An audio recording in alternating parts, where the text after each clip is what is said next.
Hello friends, स्वागत है आप सभी का खुशबू एकेडमी में। तो फ्रेंड्स, आज मैं आपको बताने वाली हूँ, जैसा कि आप सभी लोग जानते हैं, मैं आपको लूसेंट पढ़ा रही हूँ। लूसेंट फ्रेंड्स कैसे समझ में आना है, कैसे पढ़ना है, किस तरीके से आपको पढ़ना है, क्योंकि देखिए कोई भी आप एग्ज़ाम की तैयारी कर रहे हो, वनडे एग्ज़ाम, कोई भी कॉम्पिटिशन लेवल की तैयारी कर रहे हो, तो सबसे ज़्यादा मोस्ट इंपॉर्टेंट आपका रहता है फ्रेंड्स जीके जीएस। ठीक है, क्योंकि जीके जीएस से सभी एग्जाम में क्वेश्चन आंसर आपको देखने को मिलते हैं। ठीक है, या आप बीपीएससी की तैयारी कर रहे हो, या फिर आप सुपर टेट की तैयारी कर रहे हो, या फिर आप पीजीटी किसी भी लेवल की आप तैयारी कर रहे हो, आरआरबी, उत्तर प्रदेश पुलिस हो गया, आपका रेलवे हो गया, बैंक हो गया, एसएससी हो गया, एसएससी जीडी हो गया, तो सभी एग्जाम में फ्रेंड्स आपको ये जो जीके जीएस रहता है ये वेरी मोस्ट इंपॉर्टेंट होता है। तो फ्रेंड्स मैं आपको बताऊंगी लूसेंट। ठीक है, मैं लूसेंट आपको पढ़ा रही हूँ, लूसेंट मैं आपको समझा रही हूँ। सबसे पहले मैंने स्टार्ट किया है प्राचीन भारत से। तो डेली फ्रेंड्स एक चैप्टर में डेली कवर करूंगी और आप सभी को पूरा अच्छे से समझाते हुए चलूंगी। फिर इसके बाद फ्रेंड्स मैं आपको प्रीवियस ईयर क्वेश्चन पेपर भी कराऊंगी, किस प्रकार से आपके आगामी एग्जाम में इनसे रिलेटेड क्वेश्चन आंसर पूछे गए हैं। ठीक है, तो फ्रेंड्स जो हमारा चल रहा है ये है बीपीएससी के लिए। ओके, तो चलिए आज हम बात करते हैं प्रागैतिहासिक काल के बारे में। जैसा कि फ्रेंड्स आप सभी जानते हैं, कल की क्लास में मैंने भारत का इतिहास यानी कि प्राचीन भारत के बारे में बताया था, जिसमें फ्रेंड्स मैंने आपको ऋग्वेद, यजुर्वेद, सामवेद, अथर्ववेद के बारे में बता दिया था। उसके बाद फ्रेंड्स मैंने आपको बताया था कि कौन कौन से ये जो हमारे भारत के विदेशी, भारत से बाहर जो विदेशी यात्री आए थे, उनसे मिलने वाली प्रमुख जानकारियाँ कौन कौन सी थी, इन सभी चीज़ों के बारे में मैंने पहले की क्लास में आपको बता दिया था। ठीक है, जिन्होंने क्लास ना देखी हो आप लोग जाकर के क्लास देख सकते हैं। ओके, तो चलिए फ्रेंड्स अब हम बात करते हैं प्रागैतिहासिक काल के बारे में। ठीक है, जिस काल में मनुष्य ने घटनाओं का कोई लिखित विवरण उद्गीत नहीं किया उसे प्रागैतिहासिक काल कहते हैं। ठीक है, फिर प्रागैतिहासिक काल किसे कहते हैं? जिसमें क्या हो, मनुष्य ने घटनाओं का कोई भी लिखित विवरण उद्भव नहीं किया हो, उसे प्रागैतिहासिक काल कहते हैं। और फ्रेंड्स मैं आप लोगों की एक और जानकारी दे देना चाहती हूँ कि देखिए मेरे चैनल पे आपको हिंदी ग्रामर की प्लेलिस्ट मिल जाएगी, हिंदी पेडागोजी की प्लेलिस्ट मिल जाएगी। जो भी सीटेट की तैयारी कर रहे हो, मतलब अभी तो सीटेट हो गया है, इसके बाद इसको भी सीटेट की तैयारी करनी हो तो अवेलेबल है मेरे पास सारे नोट्स आपके हो, तो आप जाकर के चैनल पे देख सकते हैं। ओके, तो देखिए अब हम बात करते हैं मानव विकास के उस काल को इतिहास काल कहा जाता है, जिस काल में क्या हुआ हो, जिसका विवरण लिखित रूप में उपलब्ध हो। ठीक है, क्योंकि जब मानव रहेंगे तो भी ना लिखित विवरण हमको मिल सकता है। ठीक है, तो आग ऐतिहासिक काल उस काल को कहते हैं जिस काल में लेखन कला के प्रचलन के बाद उपलब्ध लेख पढ़े नहीं जा सकते हैं। ठीक है, यानी कि फ्रेंड्स यहाँ बताया गया है कि आग ऐतिहासिक काल में उस काल को कहते हैं जिस काल में लेखन कला क्या हुआ हो, प्रचलन के बाद उपलब्ध हो। ठीक है, जिस लेख को हम पढ़ सकें। तो अब देखिए नेक्स्ट कह रहा है ज्ञानी मानव यानी कि होमोसेपियंस का प्रवेश इस धरती पर आज से लगभग 30 से 40 हजार पूर्व हुआ था। ठीक है, 30-40 हजार पूर्व पहले क्या हुआ था, जो ज्ञानी मानव यानी कि होमोसेपियंस का क्या हुआ था, आगमन हो चुका था, प्रवेश हो चुका था। अब इसके बाद फ्रेंड्स यहाँ पे बात हो रही पूरा पाषाण युग। पूरा पाषाण युग के मानव की जीविका का मुख्य आधार था क्या, शिकार।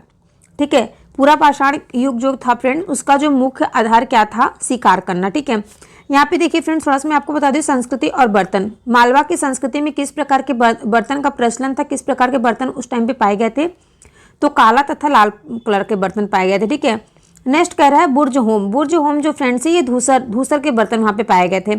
नेक्स्ट जोखे में फ्रेंड्स लाल कलर है और दक्षिण नवपाषाण काल में चमकीला धूसर के बर्तन पाए गए थे। इसके बाद नेक्स्ट आपका आता है पूर्वी नवपाषाण। तो पूर्वी नवपाषाण में क्या होता है, भूरा लाल कलर का पाषाण काल पाया गया था। अब देखिए फ्रेंड्स यहाँ पे मैंने आपको पूरा पाषाण काल की जो मुख्य पॉइंट था, पूरा पाषाण काल में जो मानव हुआ करते थे, जो होमोसेपियंस हुआ करते थे, उनकी जीविका क्या था, मुख्य क्या थी उनकी जीविका, शिकार करना। वो शिकार किया करते थे और खाया करते थे। ठीक है, इसके बाद नेक्स्ट फ्रेंड्स आता है आग का आविष्कार कब हुआ था, तो आग का जो आविष्कार हुआ था वो पूरा पाषाण काल में हुआ था। ठीक है, पूरा पाषाण काल में आग का आविष्कार में और एवं पहिए का पाषाण काल में हुआ था। तो देखिए फ्रेंड्स ये एग्जाम में पूछा जाता है कि ये एग्जाम में काफ़ी बार पूछा भी गया है कि पूरा पाषाण काल का जो मानव था उसकी जीविका का मुख्य आधार क्या था, तो उसकी जीविका का मुख्य आधार क्या था, शिकार करना। उसके बाद उन्होंने क्या पाया, जब आग का आविष्कार उन्होंने कर दिया तो उन्होंने क्या किया, वो शिकार को पका करके खाया करते थे, आई मीन भूज करके। ठीक है, अब उसके बाद फ्रेंड्स ये आता है पहिए का आविष्कार कब हुआ, नवपाषाण काल में हुआ। मनुष्य में स्थायी निवास की प्रवृत्ति जो है वो नवपाषाण काल में हुई तथा उसने सबसे पहले कुत्ते को पालतू बनाया। ठीक है, सबसे पहले उसने किसको पालतू बनाया, कुत्ते को पालतू बनाया। ओके, इसके बाद नेक्स्ट आता है फ्रेंड्स मनुष्य ने सर्वप्रथम तांबा धातु का प्रयोग किया तथा उसके द्वारा बनाया जाने वाला जो प्रथम औजार था वो क्या था, कुल्हाड़ी था। कुल्हाड़ी जो है फ्रेंड्स प्राप्ति स्थल इसका कहाँ है, अतिरम पक्का था। ठीक है, अतिरम्पक्कम में कुल्हाड़ी का जो प्राप्त स्थल मिलता है, ठीक है। जो कुल्हाड़ी आपको प्राप्त हुई थी मनुष्य को कहाँ से प्राप्त हुई थी? अतिरम्पक्कम में प्राप्त हुई थी, ठीक है। इसके बाद फ्रेंड्स आता है कृषि का जो आविष्कार हुआ है ये नवपाषाण काल में हुआ था, ठीक है। कृषि का आविष्कार कब से स्टार्ट हुआ? तो नवपाषाण काल से कृषि का स्टार्ट हुआ। और प्रागैतिहासिक काल अन्न उत्पादन स्थल मेहरगढ़ पश्चिमी बलूचिस्तान में अवस्थित है। कृषि के लिए अपनाई गई सबसे प्राचीन फसल जो है वो है गेहूं, क्योंकि पहली फसल जो है वो जौ हुई थी, ठीक है। नवपाषाण काल में जो पहली फसल हुई थी क्या हुई थी फ्रेंड्स? सबसे पहले क्या उगाया गया था? जौ उगाया गया था। नेक्स्ट कह रहा है कृषि का प्रथम उदाहरण जो है वो मेहरगढ़ से प्राप्त हुआ है। और कोल्डिहवा का संबंध जो है वो चावल के प्राचीनतम साक्ष्य से होता है। ओके, यहाँ तक आई होप आप सभी को अच्छे समझ में आ गया। इसके आगे हम लोग बढ़ते हैं। तो देखिए नेक्स्ट कह रहा है कि पलरावम नामक स्थान पर प्रथम भारतीय पूरा पाषाण कलाकृतियाँ की खोज हुई थी। जो प्रथम बार भारतीय पूरा पाषाण काल में कलाकृतियों की खोज हुई थी वो किस स्थान पे हुई थी? तो पल्लावरम में हुआ था। नेक्स्ट है भारत में पूर्व प्रस्तर युग के अधिकांश औजार स्टफिन पत्थर के बने थे, ठीक है। पहले जो पत्थर बने थे वो किसके बने थे? स्टफिन के पत्थर बने थे। इसके बाद फ्रेंड्स देखिए राबर्स ब्रूस फ्रूट आते हैं, जिन्होंने सबसे पहले ब्रूस फ्रूट ने पहले व्यक्ति थे जिन्होंने 1863 ईस्वी में भारत में पूरा पाषाणकालीन औजार की खोज की थी, ठीक है। ये भी क्वेश्चन काफ़ी बार बनता है कि भारत में पूरा पाषाणकालीन औजार की खोज सबसे पहले किसने किया था? तो राबर्स ब्रूस फ्रूट ने किया था। कब किया था? तो 1863 ईस्वी में किया था। इसके बाद फ्रेंड्स नेक्स्ट आता है कि भारत का सबसे प्राचीन नगर मोहनजोदड़ो था, ठीक है, सिंधी भाषा में, जिसका अर्थ क्या था? मृतकों का टीला, ठीक है। नेक्स्ट आता है असम का श्वेत ब्रू गिवन भारत में पाया जाने वाला एकमात्र मानव भाई कपि है। इनाम गांव ताम्रपाषाण युग की एक बड़ी बस्ती थी। इसका संबंध जो है वो जोरवे संस्कृति से है। नेक्स्ट कह रहा है भारत में शिवालक की जो पहाड़ियों से जीवाश्म का प्रमाण मिला है। भारत में मनुष्य संबंधी सबसे पहला प्रमाण जो है वो नर्मदा घाटी में मिला है, ठीक है। जो मनुष्य संबंधी सबसे पहला प्रमाण मिला है वो कहाँ पे मिला है? नर्मदा घाटी में मिला था। ओके, यहाँ पे देखिए कुछ मोस्ट इंपॉर्टेंट नोट है, उसको देख लेते हैं। यहाँ पे देखिए फ्रेंड्स दिया गया है भारतीय नागरिक सेवा के अधिकारी रिजले प्रथम व्यक्ति थे जिन्होंने प्रथम बार वैज्ञानिक आधार पर भारत की जनसंख्या का प्रजाति विभेदीकरण किया था, ठीक है फ्रेंड्स। यहाँ तक आप सभी को समझ में आ गया। इसके आगे चलिए हम बताते हैं आपको। इसके बाद हमारा जो है very most important topic start होता है सिंधु घाटी सभ्यता। ये फ्रेंड्स हर एग्जाम में आपको इससे रिलेटेड क्वेश्चन आंसर आपको देखने को मिलेगा। तो देखिए सबसे पहले यहाँ बात होती है सिंधु घाटी सभ्यता जो है रेडियो कार्बन C40 जैसी नवीन विश्लेषण पद्धति के द्वारा सिंधु सभ्यता की सर्वमान्य तिथि यानी कि 2400 ईसा पूर्व से 1700 ईसा पूर्व मानी गई है, ठीक है। सिंधु घाटी जो सभ्यता है ये कब से कब तक मानी गई है? 2400 ईसा पूर्व से लेकर के 1700 ईसा पूर्व तक इसकी जो टाइम पीरियड है उसको माना गया है। और सिंधु सभ्यता की खोज किसने की थी? ये इंपॉर्टेंट है, राय बहादुर दयाराम साहनी ने किया था सिंधु घाटी सभ्यता की खोज। नेक्स्ट आता है कि सिंधु सभ्यता को प्रागैतिहासिक अथवा कांस्य यानी कि ब्रोंज युग भी रखा जा सकता है। इस सभ्यता के मुख्य निवासी द्रविड़ एवं भूमध्य सागरीय थे, ठीक है। सिंधु घाटी सभ्यता के जो मुख्य निवासी थे कौन थे? द्रविड़ और भूमध्य सागरीय थे।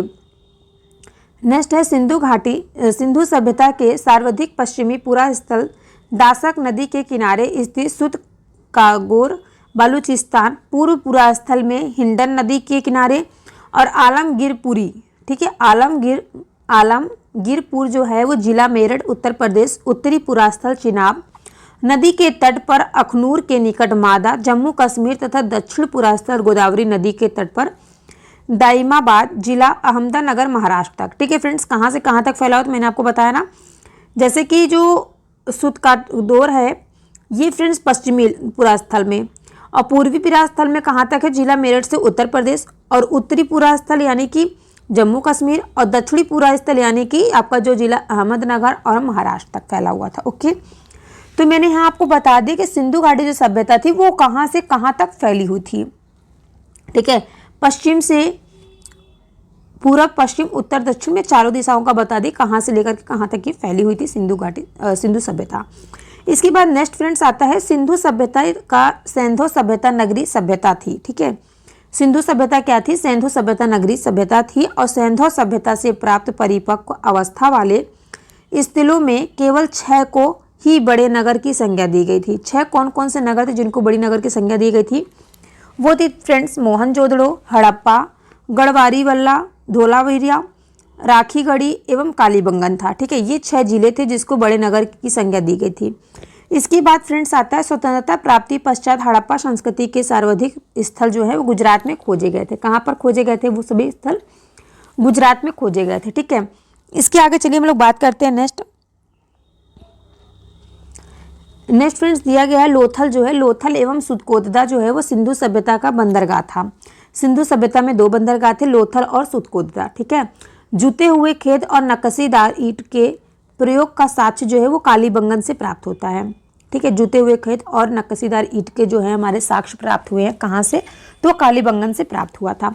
इसके बाद नेक्स्ट आता है मोहनजोदड़ो से जो प्राप्त अन्नागार था सिंधु सभ्यता की सबसे बड़ी इमारत थी।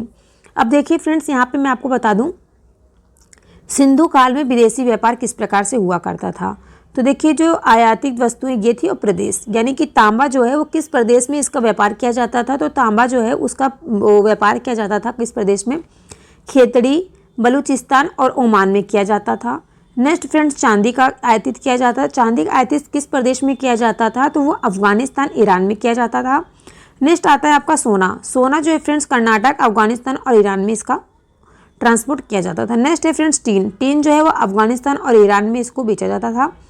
नेक्स्ट है गोमेद। गोमेद जो है इसका फ्रेंड्स सौराष्ट्र में बेचा जाता था। उसके बाद लाजवर्ता है। लाजवर्ता जो है वो मेसोपोटामिया में इसको व्यापार के लिए इसको भेजा जाता था। नेक्स्ट है सीसा। सीसा जो है फ्रेंड्स वो ईरान में भेजा जाता था। ठीक है, तो ये फ्रेंड्स मैंने आपको यहाँ पे बता दिया कि सिंधु काल में कौन कौन सी चीज़ों का व्यापार किया जाता था, वो भी विदेश में। तो तांबा, चांदी, सोना, टीन, गोमेद, लाजवर्ता और सीसा, इन सभी चीज़ों का क्या है सिंधु काल में विदेशी व्यापार किया जाता था। ओके, तो अब चलिए फ्रेंड्स यहाँ तक आई होप आप सभी को समझ में आ गया है। इसके बाद हम आगे बात करते हैं मोहनजोदड़ो से क्या क्या प्राप्त हुआ था। ठीक है, तो देखिए फ्रेंड्स यहाँ पे दिया गया है, नेक्स्ट पॉइंट है कि मोहनजोदड़ो से प्राप्त जो है वृहद स्नानागार एक प्रमुख इमारत है। ठीक है, एक क्या है? प्रमुख इमारत है। इसके बाद फ्रेंड्स यहाँ बात आती है जिसके मध्य स्थित स्नान कुंड जो है वो 11.88 मीटर लंबा और 7.1 मीटर चौड़ा और 2.43 मीटर गहरा हुआ करता था। ठीक है, उस टाइम पे क्या हुआ करता था फ्रेंड्स, सभी के घरों में जो है एक स्नानागार हुआ करता था। ठीक है, प्रमुख स्नानागार हुआ करता था जो क्या था, जिसके जो है मध्य स्थित हुआ करता था स्नान कुंड, जिसकी मैंने आपको लंबाई, चौड़ाई और गहराई बता दिया। ओके, इसके बाद देखिए ये जो गहराई, लंबाई, चौड़ाई है ना, ये एग्जाम में आता है। ठीक है, ध्यान से आप लोग ध्यान देख लीजिएगा एक बार। नेक्स्ट है अग्निकुंड। अग्निकुंड जो है फ्रेंड्स, ये अग्निकुंड जो है लोथल एवं कालीबंगन से प्राप्त हुआ था। इसके बाद हम यहाँ बात करते हैं मोहनजोदड़ो से प्राप्त एक सील पर 3 मुख वाले देवता यानी कि पशुपतिनाथ की मूर्ति मिली थी। उनके चारों ओर हाथी, गेंडा, चीता एवं भैंसा विराजमान थे। ठीक है, तो यहाँ पे देखिए फ्रेंड्स मोहनजोदड़ो से ही किस चीज़ की प्राप्ति हुई है, जो है सील पर 3 मुख वाले देवता, जिसका जो देवता प्राप्त हुए थे उनका क्या नाम था? पशुपतिनाथ। क्योंकि क्या हुआ था, उनके चारों ओर हाथी, गेंडा, चीता और भैंसा विराजमान थे। ओके, इसके बाद फ्रेंड्स यहाँ देखिए बात आती है मोहनजोदड़ो से नर्तकी की एक काष्ठ मूर्ति भी मिली थी। नर्तकी यानी कि जो डांस वाली जो मूर्ति होती है ना, इसकी एक काष्ठ की, ब्रॉन्ज की एक मूर्ति भी मिली थी। ठीक है, अब देखिए इसके बाद ये यहाँ पे क्या बताया जा रहा है कि हड़प्पा की जो मोहरों पे सबसे अधिक एक श्रृंगी पशु का अंकन मिलता है। तो यहाँ पे देखिए फ्रेंड्स कह रहा है श्रृंगी पशु का एक अंकन मिलता है। मनके बनाने के कारखाने लोखल एवं चन्हूदड़ों में मिले हैं। नेक्स्ट कह रहा है सिंधु सभ्यता की जो लिपि थी वो भाव चित्रात्मक है और यह लिपि दाईं से बाईं ओर लिखी जाती है। ठीक है, जो सिंधु सभ्यता में लिपि मिली थी वो कैसी लिपि थी? वो भाव चित्रात्मक लिपि थी और वो किस तरीके से लिखी जाती थी? दाईं से बाईं की ओर लिखी जाती थी। जब यह अभिलेख एक से अधिक पंक्तियों का होता था तो पहली पंक्ति दाईं से बाईं और दूसरी पंक्ति कैसे बाईं से दाईं ओर लिखी जाती थी। ठीक है, इसके बाद क्या हुआ, जो सिंधु सभ्यता है इसके लोगों ने नगरों तथा घरों के विन्यास के लिए ग्रिड पद्धति अपनाई थी। अब फ्रेंड्स यहाँ के जो लोग थे उन्होंने किस चीज़ की पद्धति अपनाई थी? ग्रिड की पद्धति अपनाई थी। ये भी इंपॉर्टेंट है। ठीक है, अब देखिए नेक्स्ट यहाँ पे कह रहा है कि घरों के जो दरवाजे हुआ करते थे सिंधु सभ्यता में, जो घरे के दरवाजे हुआ करते थे, खिड़कियाँ हुआ करती थी, वो सड़क की ओर न खुल के पिछवाड़े की ओर खुला करती थी। ठीक है, घर के आगे के गेट के ना होकर के वो पीछे के गेट पे खुला करती थी, क्योंकि क्या हुआ करता था, केवल लोथल नगर के घरों के दरवाजे जो होते थे वो मुख्य सड़क की ओर खुलते थे। ठीक है, अब यहाँ पे देखिए नेक्स्ट कह रहा है कि सिंधु सभ्यता में मुख्य फसल क्या क्या थी। तो सिंधु सभ्यता की जो मुख्य फसल थी गेहूं और जौ थी, जबकि जो सेंधोवासी मिठास के लिए शहद का प्रयोग करते थे। ठीक है, और रंगपुर एवं लोथल से चावल के दाने मिले हैं, जिनसे धान की खेती होने का भी प्रमाण मिलता है। चावल के प्रथम साक्ष्य जो है वो लोथल से ही प्राप्त हुए हैं। ठीक है फ्रेंड्स, जो हमें चावल हम लोग खाते हैं, यूज करते हैं, चावल आई मीन राइस, तो वो हमें कहाँ से प्राप्त हुए हैं, तो वो लोथल से ही प्राप्त हुआ है। नेक्स्ट है सूरत कोतदा, कालीबंगन एवं लोथल से सैंधवकालीन घोड़े के अस्थि पंजर मिले हैं। ठीक है फ्रेंड्स, कहाँ से मिला है घोड़े के अस्थि पंजर? सूरत कोतदा, कालीबंगन एवं लोथल से सैंधवकालीन घोड़े के अस्थि पंजर क्या हुए हैं, देखने को मिले हैं। तोल की जो इकाई होती है संभवतः 16 के अनुपात में थी। ठीक है, अब देखिए नेक्स्ट यहाँ पे कह रहा है जो सिंधु सभ्यता है, सिंधु सभ्यता के लोग यातायात के लिए 2 पहियों एवं 4 पहियों वाली बैलगाड़ी तथा भैंसा गाड़ी का भी उपयोग करते थे। अब देखिए नेक्स्ट यहाँ पे कह रहा है, मतलब वहाँ पे पहले 2 पहियों और 4 पहियों वाली भैंसा गाड़ी और बैलगाड़ी की भी व्यवस्था हो चुकी थी सिंधु सभ्यता में। ठीक है, यहाँ पे मतलब ये बात चल रही है कि वहाँ पे ये सब चीज़ें का साक्ष्य मिला था। नेक्स्ट कह रहा है कि मेसोपोटामिया के अभिलेखों में वर्णित मेलुहा शब्द का अभिप्राय सिंधु सभ्यता से ही है। नेक्स्ट कह रहा है कि सभ्यता हड़प्पा संस्कृति का जो शासन था वो वर्णिक वर्ग के हाथों में था। ठीक है, किसके हाथों में था? वर्णिक वर्ग के हाथों में था।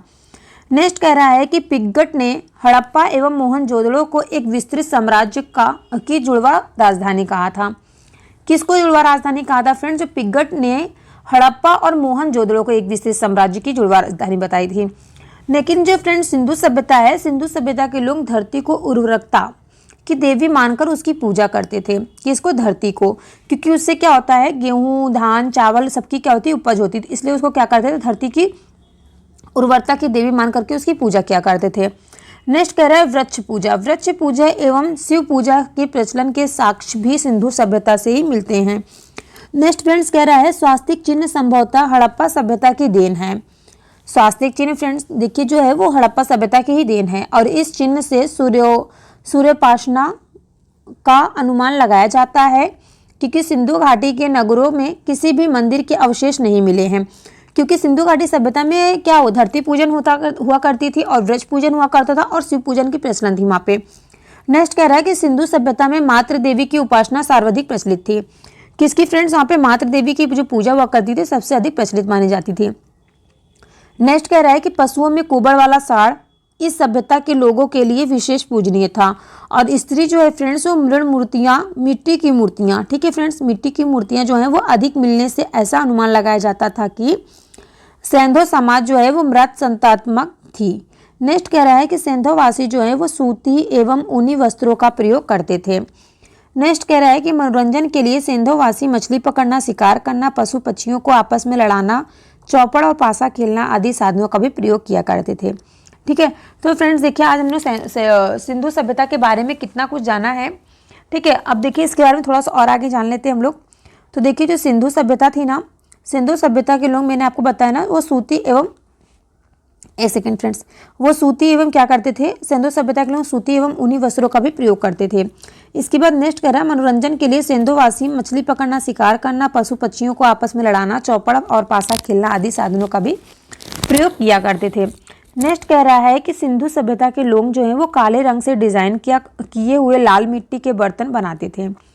कैसे बर्तन फ्रेंड्स? यहाँ पे मैंने आपको बताया लाल बर्तन के जो मिले थे साक्ष्य, वो फ्रेंड्स क्या हुआ करता था, मिट्टी के बर्तन बना करके उस पर लाल कलर की मिट्टी से वो बर्तन पे डिजाइन बना दिया करते थे काले रंग से। ओके, नेक्स्ट कह रहा है कि सिंधु घाटी के लोग जो है वो तलवार से परिचित नहीं थे। कालीबंगन जो है वे एकमात्र हड़प्पा कालीन स्थल था जिसका निचला शहर जो है वो सामान्य लोगों के रहने हेतु भी किले से घिरा हुआ था, और कालीबंगन का अर्थ होता है काली चूड़ी। ठीक है फ्रेंड्स, कालीबंगन का क्या अर्थ बताया गया है? काली चूड़ी से बताया गया है। यहाँ से पूर्व हड़प्पा स्तरों के खेत जोड़ते जाने के और अग्नि पूजा की प्रथा के प्रथम मिले हैं। अग्नि पूजा की क्या मिली है? प्रथा के प्रमाण मिले हैं। नेक्स्ट कह रहा है कि पर्दा प्रथा एवं वेश्यावृत्ति सिंधु सभ्यता से ही प्रचलित थी। नेक्स्ट कह रहा है सांवों को जलाने एवं गाड़ने यानी दोनों प्रथाएं जो थी वो प्रचलित थी। हड़प्पा में सांवों को दफनाने जबकि मोहनजोदड़ो में जलाने की प्रथा विद्यमान थी। लोथल में क्या हुआ था, लोथल जो है एक कालीबंगा में युग्म समाधि मिली थी, जबकि जो सिंधु सभ्यता के विनाश का संभवतः सबसे प्रभावी कारण क्या था, बाढ़ था। आग में पकी हुई मिट्टी जो है, आग में पिटी हुई मिट्टी को टेराकोटा कहा जाता था। ठीक है फ्रेंड्स, अब देखिए मैं आपको यहाँ पे बता दूं कि यहाँ पे मैंने जितना कुछ आपको बताया, यानी कि सिंधु घाटी सभ्यता में क्या क्या प्रचलित था, क्या क्या मैंने आपको बताया सिंधु घाटी सभ्यता, और मैंने आज आपको बताया प्रागैतिहासिक काल के बारे में। तो देखिए फ्रेंड्स, आज की क्लास में देखिए जितना मैंने आपको इंपॉर्टेंट टॉपिक बताया है ना, वो सभी आप लोग एक बार रिवाइज कर लीजिए, क्योंकि इन्हीं सबसे रिलेटेड क्वेश्चन आंसर आपके एग्जाम में देखने को मिलता है। क्योंकि देखिए मैंने आपको जो बताया कि जो आपका प्रागैतिहासिक काल किसे कहा जाता है, प्रागैतिहासिक काल उसको कहा जाता है जिसमें कोई लिखित विवरण मिले। ठीक है, जिसमें कोई लिखित विवरण उद्घित नहीं किया जाता है, उसको क्या कहते हैं, प्रागैतिहासिक काल कहते हैं। जैसे कि देखिए फ्रेंड्स, मैंने आपको इसमें बताया आग का आविष्कार कब किया गया था, तो पूरा पाषाण काल में आग का आविष्कार मिलता है। ठीक है, और फ्रेंड्स जो पहिए का आविष्कार कब मैंने आपको बताया, तो नवपाषाण काल में पहिए का आविष्कार हुआ था। और पूर्व पाषाण काल में जो मानव थे उनका जो जीविका थी वो किससे चलती थी, तो वो शिकार पे आधारित थी। ठीक है, इसके बाद फ्रेंड्स मैंने आपको बताया था जो मनुष्य ने सर्वप्रथम किस धातु का प्रयोग किया था, तो तांबा धातु का प्रयोग किया था। और मैंने देखा इंपॉर्टेंट पॉइंट आपको बताया था, जो कुल्हाड़ी है ये इसका जो प्राप्ति स्थल कहाँ है, तो अधिरंपम है। ठीक है, इसके बाद फ्रेंड्स कृषि यानी कि खेती का जो आविष्कार हुआ था वो कहाँ पे हुआ था, तो वो हुआ था आपका नवपाषाण काल में हुआ था। ठीक है, और सबसे प्राचीन जो आपकी फसल मानी जाती है तो वो आपकी गेहूं और जौ मानी जाती है। ओके, जौ पहली मानी जाती है। और जो कृषि का प्रथम उदाहरण जो है फ्रेंड्स वो मेहरगढ़ से प्राप्त हुआ था। ओके, इसके बाद देखिए फ्रेंड्स मैंने आपको बताया है सिंधु घाटी सभ्यता के बारे में। ठीक है, सिंधु घाटी सभ्यता जो फ्रेंड्स, इसके पहले मैंने आपको एक पॉइंट और बताया था कि भारत में जो पूरा पाषाण काल जो है उसमें औजारों की खोज हुई थी, और जो रॉबर्ट थे इन्होंने भारत में सबसे पहले पूरा पाषाण कालीन की खोज की थी। ठीक है, तो फ्रेंड्स आप सभी को क्लास कैसे लगी कमेंट करके जरूर बताइएगा, और सभी लोग मेरे चैनल पे लाइक शेयर सब्सक्राइब कर लीजिएगा, क्योंकि आपकी जो लूसेंट है यानी कि जो आपका सामान्य ज्ञान है सबसे वेरी मोस्ट इंपॉर्टेंट, ये मैं आपको टॉपिक वाइज डेली कराने वाली हूँ। तो सभी लोग चैनल पे बने रहिएगा, मिलते हैं हम आप सभी से नेक्स्ट क्लास में। ओके, और मैं आपको बता दूँ कल जो नेक्स्ट क्लास होगी इसमें मैं आपको वैदिक सभ्यता के बारे में बताएंगे। ठीक है, वैदिक सभ्यता के बारे में मैं आपको पूरा बताऊँगी, किस प्रकार से वैदिक सभ्यता में क्या क्या साक्ष्य मिले, क्या हुआ, कैसे हुआ, सब कुछ मैं कल की क्लास में आपको बताऊंगी। ओके, आज के लिए बस इतना ही, मिलते हैं हम आप सभी से नेक्स्ट क्लास में।